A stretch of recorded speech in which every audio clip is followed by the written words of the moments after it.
Scrapbooking.com magazine is proud to bring you the following feature article from our October 2010 issue, Halloween, by the Scrapbooking.com design team. Last year was the first year my daughter Adrienne was able to participate in the Halloween festivities.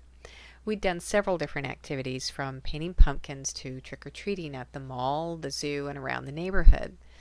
I wanted to include 6 photos on my one-page layout.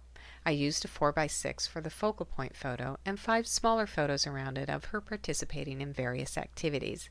I pulled bits and pieces from several different Halloween collections by various manufacturers to make this fun layout. My family and I love Halloween. We are huge fans and look forward to going overboard every year celebrating this holiday. This is our first Halloween in our new house, so meeting all the neighbors was a top priority. This was also a big year for my son, as he had just started walking a few months prior. Nothing could be cuter than seeing my little ones all lit up with smiles over whatever goodies they had just received. As Halloween approaches each year, I get incredibly excited thinking of ideas, sketches, and products I might potentially use. I, for one, think that spooky embellishments are just the best. I'm so pleased with how this year's layout turned out. I do hope you'll give my handmade spider a try. My son Jacob was obsessed with the movie character Jason from the Friday the 13th series and decided that he would like to be him for Halloween. Unfortunately, Jacob was also sporting a fascination for fake blood, so, in an effort to appease both of his desires, I made him up as Bloody Jason. He absolutely loved it and had a great time trick-or-treating.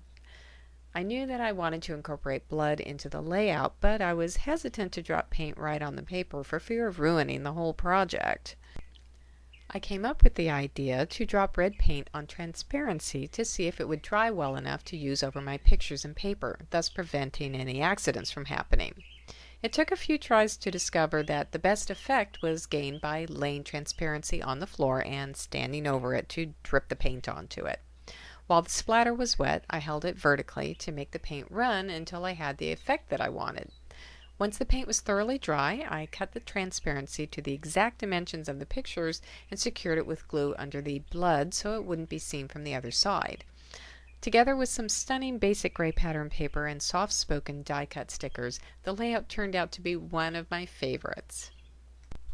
To find the products mentioned in this article and shown in these layouts, check with your local scrapbook retailer. Browse our premium retail stores for coupons to a store near you.